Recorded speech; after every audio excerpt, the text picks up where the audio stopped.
Bonjour à tous, une nouvelle vidéo sur le Seigneur des Anneaux, le jeu de cartes, où nous allons faire un Open the Box sur le nouveau paquet qui vient de sortir, le nouveau paquet aventure. C'est Errance au Rovanion, c'est le paquet numéro 2 du cycle 8, donc c'est le 5e scénario, après les 3 de la boîte de base et la brande desséchée qui était le paquet 1. Donc un Open the Box, voir les cartes qui sont à l'intérieur.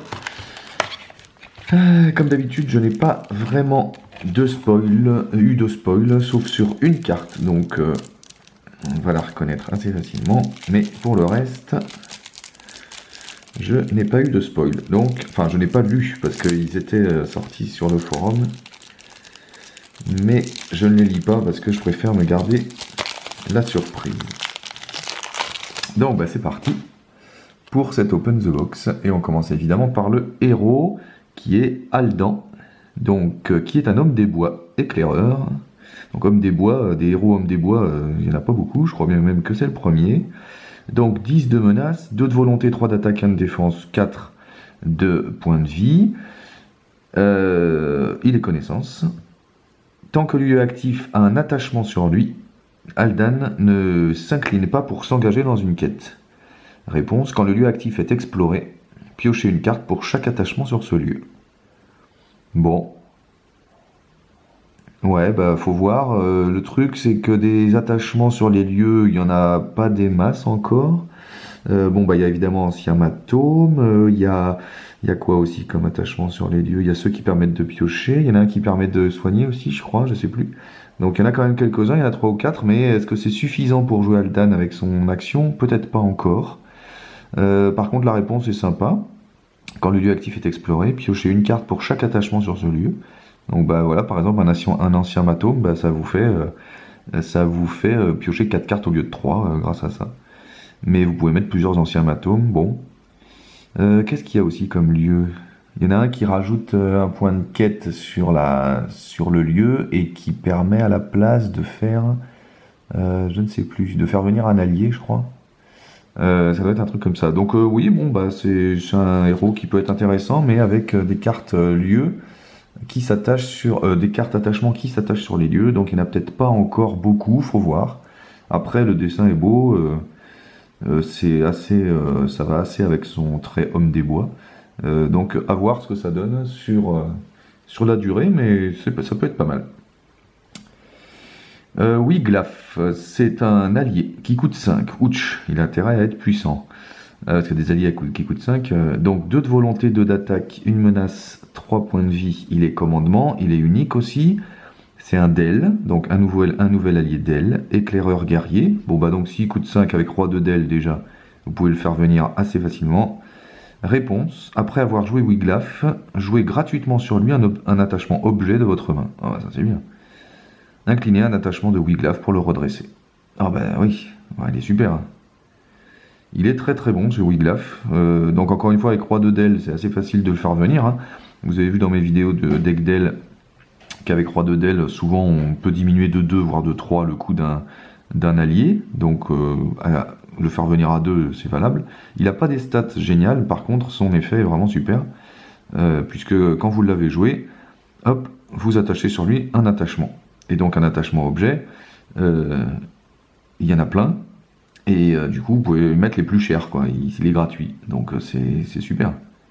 Puis ensuite avec le Del vert là, je ne me rappelle plus, le marchand du long lac, hop, l'attachement que vous avez joué gratuitement, bah, vous pouvez le mettre après sur un autre personnage si jamais c'est pas Wiglaf qui doit l'avoir. Mais bon, il est Del éclaireur guerrier, donc des attachements intéressants, vous allez en avoir. Et en plus, son action est vraiment super. Incliner un attachement de Wiglaf pour le redresser. Donc, ça c'est super. Hein. En plus, dans un deck Del, il va partir à 3 de volonté si vous avez Brand, fils de bain. Donc, non, bah, c'est un très très bon allié qui va aller évidemment tout de suite dans mon deck Del. Ça, c'est sûr. Que vous allez voir bientôt modifié. Mais ça, c'est sûr qu'il va y aller. C'est évident. Bon, par contre, il est unique, ça c'est un peu... Enfin, du coup, ça fait une carte morte. Si vous mettez les 3 pour l'avoir, ça fait 2 cartes mortes. Mais bon, vu son effet, il est quand même très très bon. Donc, bah, l'armure ancestrale, voilà, qui est un attachement qui coûte 4, qui est un objet, donc valable sur Wiglaf.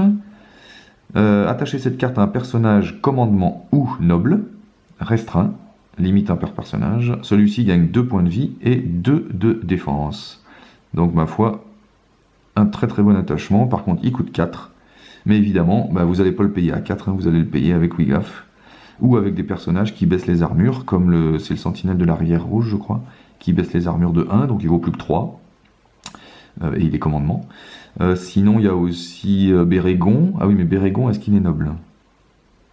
Je sais plus, tiens, si Bérégon il est noble. Parce que le Bérégon rouge, il le baisse de 2. Il le baisse de 2, les coûts des armures, des armes et des armures. Donc 2 au lieu de 4, ça va. Bon, bah voilà, c'est un très bon attachement qui va évidemment aller dans le deck d'elle, hein, ça c'est évident. Mais qui peut aussi aller dans des decks normaux. Par contre, dans des decks Gloin, par exemple, il peut remplacer très avantageusement, ou en tout cas être avec, l'armure de la citadelle. Non, parce que l'armure de la citadelle, avec Gloin, on veut blesser Gloin et qu'il ait beaucoup de points de vie, alors qu'elle va augmenter la défense. Donc c'est un peu moins puissant pour Gloin.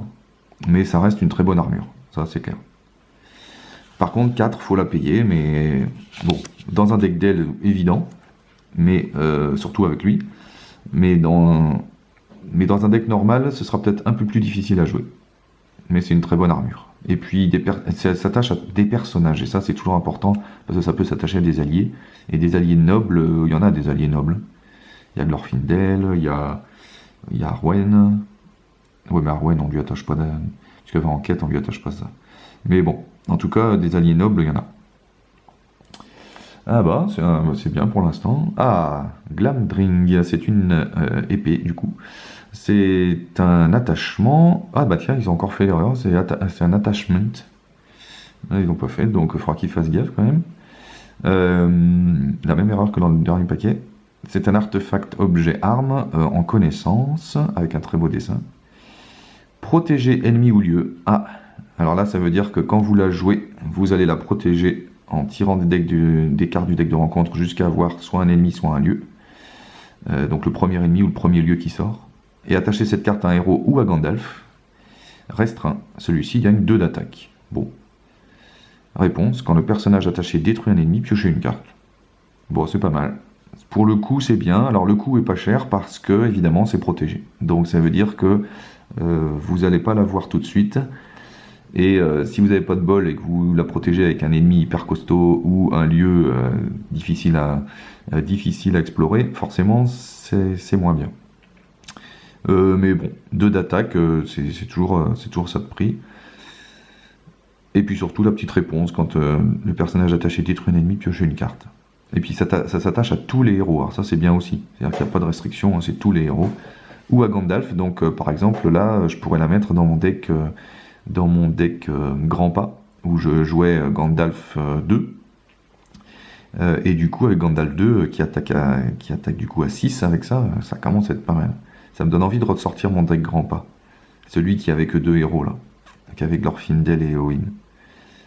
Comme ça, avec Gandalf, je pourrais mettre ça. Ouais, donc une bonne carte, ma foi. Une bonne carte. Mais par contre, un peu difficile à jouer du fait de son protégé. Donc là, évidemment, il va falloir réfléchir pour la jouer, hein, parce que protéger, ça fait toujours venir quelque chose de plus. Donc en début de partie, vous n'allez pas trop le faire parce que vous êtes un peu faible et tout, donc vous n'avez pas besoin d'une carte de rencontre en plus. En milieu de partie, vous pouvez, mais du coup, ça veut dire qu'il faut au moins 2 tours pour avoir ça. Vous jouez ça, vous essayez d'explorer le lieu, le tour d'après, ou de battre l'ennemi tout de suite pour la gagner. C'est toujours une carte à retardement, quoi. Donc du coup, je suis pas... C'est pas mal, mais du coup, c'est difficile à jouer. Ouais, c'est difficile à jouer. Sentier des Hommes des Bois, qui est un attachement aussi. Donc s'il n'y a pas d'erreur cette fois-ci, c'est bien un attachement. Connaissance, il coûte 1.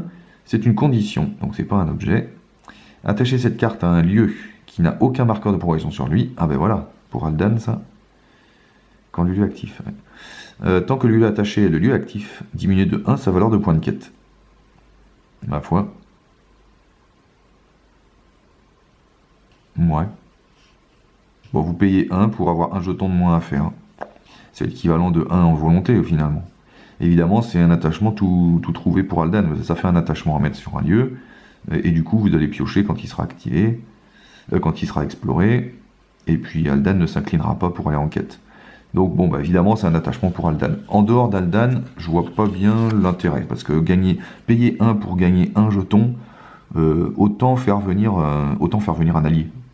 Voilà. Bon, vous allez me dire, des alliés à 1, il n'y en a pas des masses. C'est vrai.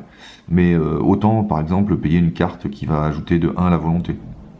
Parce que comme ça, elle sera tout le temps là, alors que celle-ci, elle marche que pour un lieu. Donc, après, ça peut être pas mal aussi pour les lieux dans la zone de cheminement, parce que du coup, ça diminue de 1 sa valeur de quête. Donc, ça rend, par exemple, les trackers du Nord un peu plus intéressants. Parce que les trackers du Nord, quand ils s'inclinent pour aller dans la quête, vous pouvez mettre un jeton sur chaque lieu de la ZC. Ça permet aussi d'explorer plus facilement les lieux dans la ZC avec les cavaliers, mince, je me rappelle plus, j'essaie dans mes decks d'ailes là, les cavaliers bleus qui, quand ils en vont en quête, vous pouvez mettre un jeton sur un lieu, et si le lieu n'est pas exploré, il gagne une volonté. Le cavalier du Rovagnon, je crois, c'est le cavalier du Rovagnon, il me semble. Voilà. Donc ça peut être pas mal parce que du coup ça lui permet à lui d'explorer plus vite une carte lieu qui sera dans la ZC.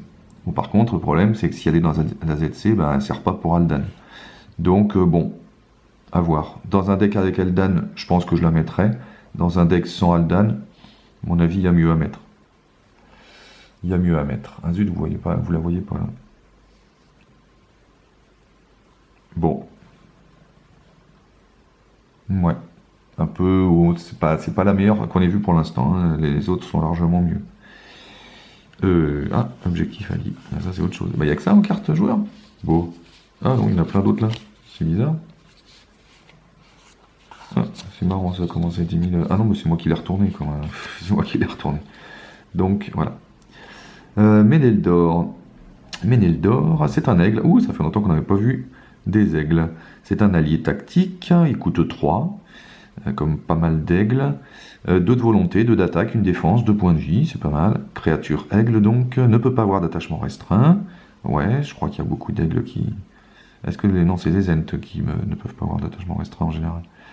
Réponse. Quand Méneldor entre en jeu ou quitte le jeu, placez 2 marqueurs de progression sur un lieu. Et ben ma foi, c'est simple et c'est efficace. C'est un peu le même effet que l'aigle démon brumeux. Non, pas l'aigle démon brumeux. Celui qui donne des... L'aigle de... Ah mince, comment il s'appelle? Celui qui donne des dégâts sur les ennemis quand il arrive. Comment il s'appelle cet aigle là? Je sais plus. Et qui du coup, on en profite pour tuer, pour mettre des dégâts sur les ennemis, puis pour le faire aller et revenir. Bah, là c'est pareil. Mais du coup, vous placez 2 marqueurs de progression sur un lieu. Ça peut être le lieu actif, puisque c'est sur un lieu quelconque. Donc c'est bien. Et puis ensuite, si vous le sacrifiez par exemple, bah, il s'en va. Et hop, vous mettez 2 jetons encore sur un lieu. Et puis en plus, vous allez pouvoir booster l'aigle démon brumeux. Donc bon, c'est un bon aigle. Moi, ça me donne envie de rejouer des aigles. Tiens, ça fait longtemps que j'ai pas fait de deck aigle. Par contre, du coup, si vous voulez vraiment faire cet effet souvent, il coûte 3 quand même. Hein, donc vous allez réfléchir quand même. Hein, vous allez réfléchir quand même. Puis 2 de volonté en tactique, c'est pas si mal, hein, donc vous allez peut-être vouloir le garder quand même, Méneldor. Bon, après, il y a la carte aigle qui permet de prendre un allié et de le remettre dans sa main.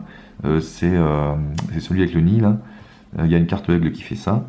Donc du coup, vous pouvez peut-être jouer avec cette carte pour le ramener dans votre main, le repayer, mais il faut des ressources, quoi. Donc... faut quand même réussir à avoir des ressources. Donc moi je dis, rien que son effet d'entrée en jeu une fois, bah, c'est pas si mal. 2 jetons, on dit pas non, hein, sur un marqueur, sur un lieu, on dit pas non, on paye 3, on met les 2 jetons, voilà, puis maintenant c'est un allié à 2-2-1 qui reste correct. Donc non, c'est un bon aigle, c'est un bon aigle. Pas de souci pour ça. Puis le dessin est très beau. Ah bah tiens, encore une carte aigle, c'est génial. Ah tiens, elle a pas de trait celle-là. Donc vous pouvez pas la chercher avec la carte qui va chercher des aigles là. Elle coûte 0 par contre. Elle est tactique, vol des aigles. Ramenez un allié aigle dans votre main. Ah ben voilà, c'est celle-ci. Pour mélanger dans le deck de rencontre un aigle du Nord mis de côté. Ah, c'est les fameuses cartes qui vont dans le DR. Ensuite, retirez vol des aigles de la partie. Donc cette carte en fait sert juste à mettre probablement... Voilà, celle-ci dans le deck de rencontre. Ouais, c'est ça. Et donc, bah, faudra qu'on voit quand on verra l'aigle en question, parce que là, c'est toujours pareil. Hein, quand vous le mettez dans le deck de rencontre, bah, peut-être que vous n'allez pas la voir, peut-être qu'elle va partir en effet ombre. Donc, si la carte qu'on met dans le DR est intéressante, ça peut valoir le coup. Sinon, non. Donc, on verra tout à l'heure celle-ci. Et puis en plus, il faut ramener un aigle dans votre main pour le faire. Ça coûte cher. Celle-ci, ça coûte 0, mais... Donc, si par exemple, vous ramenez lui... bon, ok, vous allez pouvoir faire son effet de marqueur, mais vous le ramenez dans votre main, c'est-à-dire qu'après, il faut le payer, donc c'est comme si vous aviez payé cette carte 3. Bon, évidemment, vous pouvez ramener un aigle moins cher, par exemple, les gardiens, ils coûtent 2 ou 1. Il y a un aigle qui coûte 1, je ne sais plus lequel c'est, j'aurais dû réviser. Il y a un aigle qui coûte 1, c'est celui qui défend, je crois. Non, c'est le vassal du Seigneur des Vents qui coûte 1 et qui attaque. Donc voilà, vous faites ça avec le vassal du Seigneur des Vents, c'est déjà un peu moins cher. Donc à voir la carte, on verra si la carte est intéressante. Donc je la mets là. Ah, nous voilà maintenant en énergie, avec les talons sauvages. C'est un allié énergie, donc, qui coûte 2, pas très cher. 1 partout, 1 de volonté, 1 attaque, 1 défense, 1 point de vie. Donc c'est pas un allié très intéressant pour ses caractéristiques. Voyons, c'est une créature. Il ne peut pas avoir d'attachement. Organisation, action. Attacher les talons sauvages à un allié que vous contrôlez. Compte comme un attachement monture avec le texte restreint. Limite, 1 par allié. L'allié attaché gagne une volonté, une défense, une attaque et 1 point de vie. Ouais, c'est pas très rigolo, c'est pas mal, j'aime bien.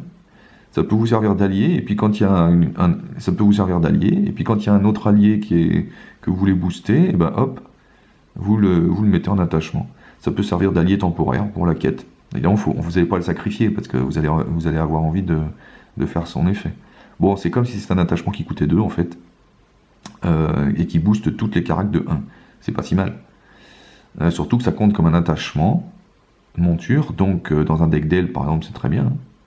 Mais dans un deck d'aile, si vous le mettez en attachement, vous n'allez pas pouvoir utiliser l'effet de Brand Fils de Bain, c'est-à-dire vous n'allez pas pouvoir piocher, parce que Brand Fils de Bain, il permet de piocher quand on joue l'attachement. Alors là, vous ne le jouez pas, parce qu'il est déjà sur la table, et ensuite vous le mettez sur un allié. Donc c'est un peu dommage. Mais par contre, son effet est sympa. Puis j'aime bien le coup du c'est un allié qui devient attachement, ça c'est sympa. Je crois que c'est la première fois qu'on a ça. Donc c'est toujours une nouvelle mécanique, et ça j'aime bien. Donc à voir, moi je trouve que c'est un bon allié, il coûte 2, voilà, il vous amène 1 de volonté, un petit d'attaque éventuellement, jusqu'à ce qu'il se transforme en attachement. Ça compte comme un attachement monture, ça veut dire qu'avec Elfelm qui booste toutes les montures, il marche. Donc là aussi ça me donne envie de ressortir mon deck monture, parce que du coup ça fait un allié avec une monture. Et puis en plus vous l'attachez à un allié. Ah oui, mais alors Elfhelm, ça compte que pour les héros. Le boost d'Elfhelm, il compte que pour les héros, je crois. Il compte pas pour les alliés, c'est dommage. Parce qu'une monture sur un allié, c'est bien. On avait déjà Asphalot, qui pouvait se mettre sur Glorfindel. Mais sinon, des montures sur les alliés, on n'en a pas des masses. Donc ouais, c'est une bonne carte, j'aime bien, moi. J'aime bien. La suivante, un événement. Vers le sud, donc c'est un champ. Génial, avec toutes les cartes champs qu'on peut avoir, qui coûtent 0, donc en énergie, voyage, action. Choisissez un lieu dans la zone de cheminement ayant un attachement joueur, ok, et faites-en le lieu actif, en renvoyant tout lieu actif précédent dans la zone de cheminement. Diminuez de X le niveau de menace de chaque joueur, X étant le nombre d'attachements sur le lieu actif. Diminuez de X le niveau de menace de chaque joueur, ou X étant le nombre d'attachements sur le lieu actif. Voyez, bon. Le nombre d'attachements sur un lieu actif, vous allez pouvoir en avoir quand même des masses. Surtout que, bon, comme j'ai dit, il n'y en a pas encore beaucoup des attachements sur les lieux. Il y a Ancien Matome, il y a lui, il y a la broche foliacée. Non, c'est pas ça, c'est pas celle-là. Une qui rajoute un en quête et qui permet de faire un truc. Il y a quoi aussi? Non, après, il y a des cartes qui s'attachent sur les quêtes, mais sur les lieux, j'en vois pas beaucoup. Donc par contre, bon, vous allez diminuer de 1, quoi, peut-être 2 maximum, mais vous n'allez pas diminuer de beaucoup. Donc c'est pas forcément très intéressant. Surtout qu'en énergie, les baisses de menace, vous en avez d'autres. Mais bon, elle coûte 0, et puis c'est un champ, donc il y a des cartes qui permettent d'aller chercher les champs. Donc ça peut se faire. Ça peut se faire. C'est pas la carte que je vais jouer, moi, hein, je pense. C'est pas la carte que je jouerai. Hein. Mais peut-être dans un deck Aldan, bien sûr, si vous jouez sur les attachements lieux, vous allez les mettre. Hein. C'est possible. Ah bah du coup, je sais plus où la mettre. Ouais, d'habitude, je serre un peu plus. Bon, on va la mettre là. Et voilà donc l'aigle du Nord, celui qui va aller dans le deck de rencontre. Elle a bien un dos deck de rencontre, à condition de le mettre avec cette carte-là. Donc elle n'a pas de coût évidemment, puisque en fait elle n'est pas dans votre deck. C'est un aigle du Nord, créature aigle, 2 de volonté, 3 d'attaque, 1 défense, 3 points de vie. Elle a rencontre bien sûr, elle a renfort, donc ça c'est nul. Ne peut pas avoir d'attachement restreint. Ok. Une fois révélé, le premier joueur choisit un joueur qui prend le contrôle de l'aigle du Nord. Le joueur choisi peut choisir et défausser un ennemi non unique dans la zone de cheminement. Ouais. Ouais. Ouais, je suis pas convaincu quand même. On avait une carte du DR qui était il y a pas longtemps, mais qui avait pas renfort. Je me rappelle plus de son nom. C'est du vent dans les voiles, je crois. C'est un truc comme ça. C'est du vent dans les voiles, ouais. Et elle avait un effet ombre. Celle-ci n'a pas d'effet ombre. Donc ça veut dire que si vous voulez en profiter, vous ne pouvez la tirer qu'en phase de quête. Donc c'est du hasard. Hein. Puis en phase de quête, si vous êtes en solo, vous allez tirer une seule carte, vous avez assez peu de chances de l'avoir. Donc, et elle n'a pas d'effet ombre, c'est dommage. Elle a renfort, ça veut dire que vous l'avez, ouais, génial. Mais vous, de toute façon, vous allez avoir votre renfort, vous allez avoir votre carte normale. Son effet est pas mal. Mais comme vous savez pas quand est-ce qu'elle vient, les ennemis, vous n'allez pas les laisser dans la ZC le temps d'avoir ça. Ou les ennemis, vous allez essayer de les gérer comme d'habitude. Alors à moins de jouer un deck qui laisse les ennemis en ZC et pour ne pas, voilà, à moins de jouer un deck comme ça. Mais en dehors de ce deck, de ce genre de deck, je vois pas bien le. C'est trop hasardeux quoi. C'est trop hasardeux de jouer ça. Déjà vous allez devoir ramener un aigle que vous avez posé dans votre main parce qu'il va falloir jouer ça. Déjà, donc vous affaiblissez. Vous mélangez ça, vous savez pas quand il revient. À moins de le mélanger quand le deck est très petit, par exemple. Mais quand le deck est très petit, c'est en général que vous avez bien avancé la quête et que, a priori, vous avez plus de soucis, quoi. Elle a renfort. Non, on enlève renfort déjà. Moi, ça m'intéresserait plus. Parce que, bon, voilà, au moins, ça me fait un tour. Ah, génial, j'ai ça, je suis tranquille. Mais avec renfort, moi, je trouve que c'est inutile. Donc, moi, son seul intérêt, c'est vraiment dans les decks, à mon avis, qui jouent les ennemis dans la ZC.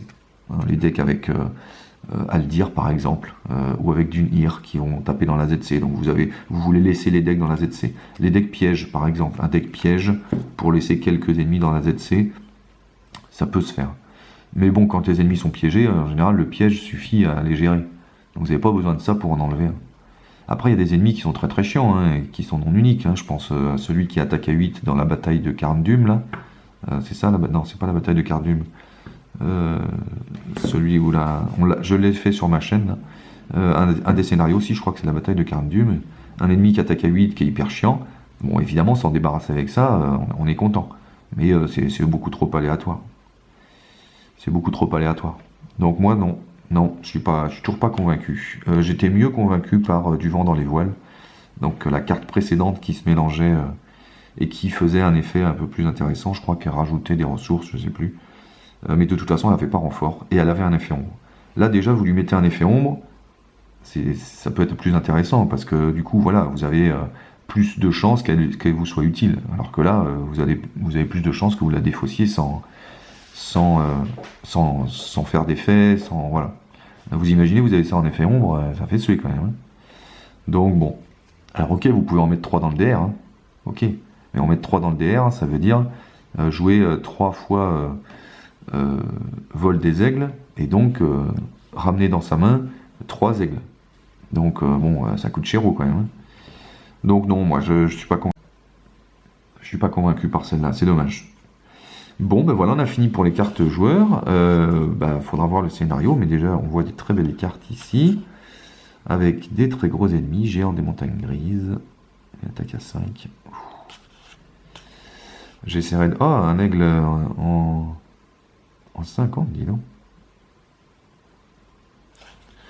Un aigle dans le DR, c'est bien.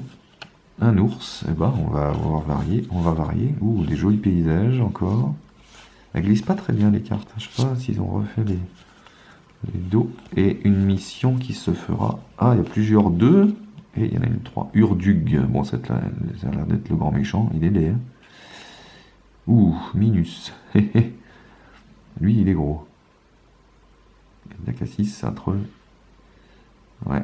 Bon, ça me fait plus peur, ça. Vous allez voir dans mon deck actuel. Au contraire, moi j'aime bien les gros ennemis. Ah oui, bah alors d'accord. Il vient avec son pote là. Après qu'Urdug a engagé au combat un joueur, donc lui, Minus engage au combat ce joueur. Donc ils viennent, les deux ils viennent là. Ouh. Bon bah faudra voir. Ah mais il y a leur objectif allié, donc on doit pouvoir les gagner. Ah ok. Sympa, ça peut être sympa. À voir le scénario, j'espère qu'il sera plus intéressant que la brande desséchée qui était minable, que je ne rejouerai plus jamais. J'espère que celui-là il sera bien. Je sais pas, j'ai pas regardé dans le livret quelle difficulté c'était noté, tiens. On va regarder de suite. Eh bien.